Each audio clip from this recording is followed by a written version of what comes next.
The following story has been brought to you by StoriesToInspire.org.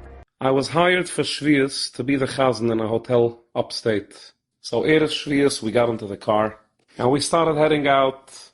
And as traffic was building up, the GPS sent us with a little detour with the Palisades Parkway. On the streets there, the police pulls us over, and it turned out my registration was suspended. And the cop had to tow my car and impound it.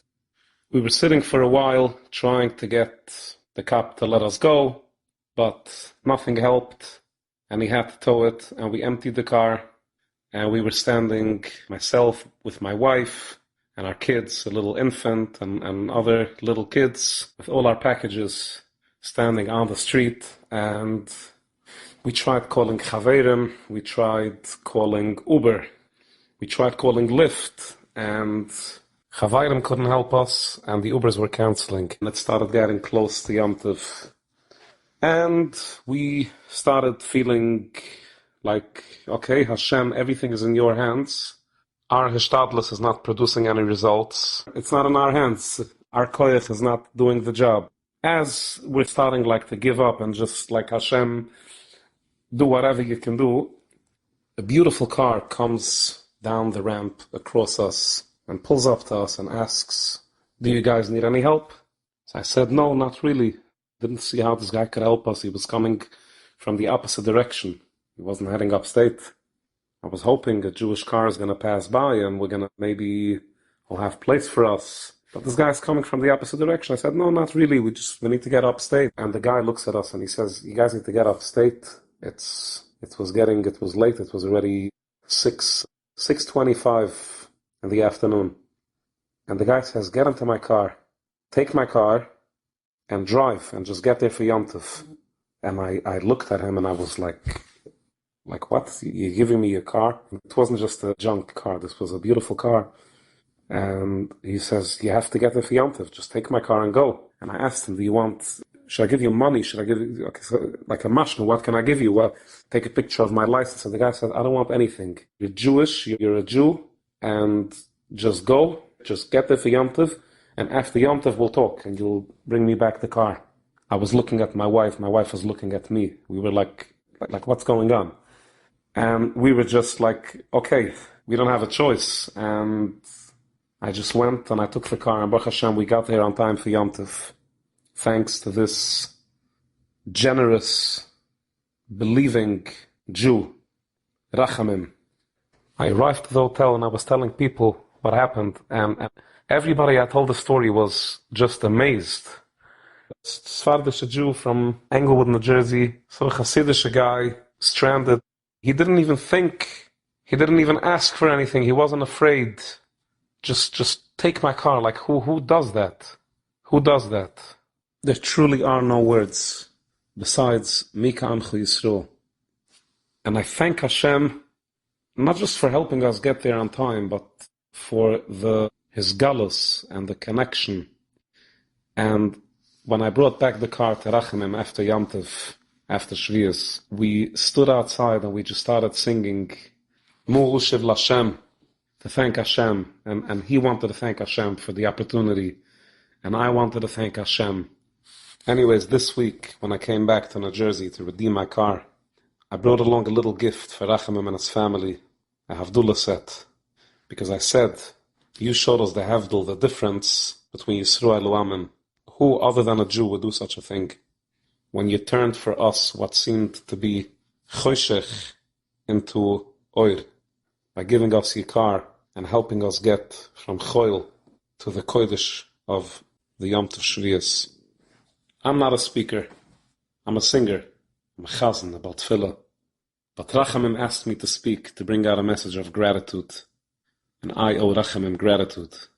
May we all be zoiche in the zchis of the unconditional faith and kindness from you, from Rachamim, to a fellow Jew you did not know, should bring us the Ge'ilah we may not deserve. Thank you, Hashem, and thank you, Rachamim. Cheskel Brecher.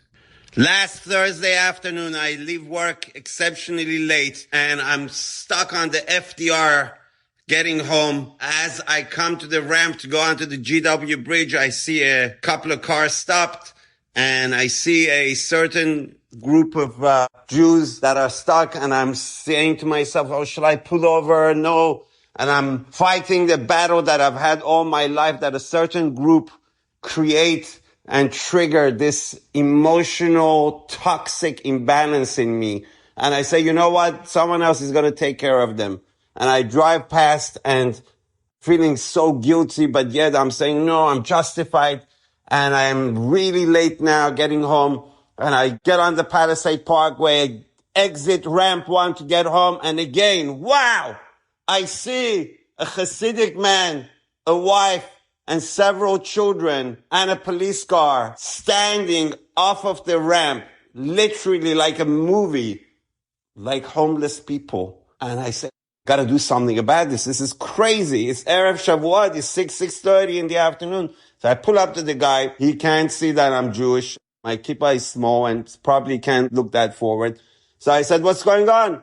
He said, oh, we stuck. Our car got impounded by the police and we got to go upstate. And I keep calling Ubers and Lyfts and they keep canceling. They keep canceling for half an hour. They keep canceling and we got to get upstate. So I said, upstate? You kidding me now? You literally have minutes to get, to move. So he says, oh, yeah, I know. But I see he's kind of cold and I see his wife is sweating. She's like a ghost. So I said, get into my car. Here, take my car and go. He said, what? I said, yeah, we're all brothers. Go, take the car. So he says, but you don't have my number. Let me give you my passport, ID, license. I said, no, there's no need. Just take my number. So when you finish after Yom Tov, you can come back. And he takes the car and Baruch Hashem, I go home. I go to my wife. I said, I don't have a car. She said, what do you mean? He said, I just gave my car away. Someone was stuck. And my wife, who's usually not my biggest fan, she says to my little kid, she says, kids, come and hear what your father just did. You see, you have to be inspired by your father. And I'm saying, wow, thank you, Hashem. I'm going into Shavuot with my wife so excited and happy. And then I'm starting to think, you know what? I grew up always having sports cars, literally. And I bought this car 2 years ago for a certain reason. If I didn't have a full-size car, now I couldn't have given in the car because they wouldn't fit it. And then I said, wow, if I hadn't left work late, I wouldn't have seen them. And if there wasn't a massive traffic on the FDR, I could never have seen them. Thanking Hashem. And then comes Shavuot. And then my thinking goes into a little bit further. And I said, wow, Hashem.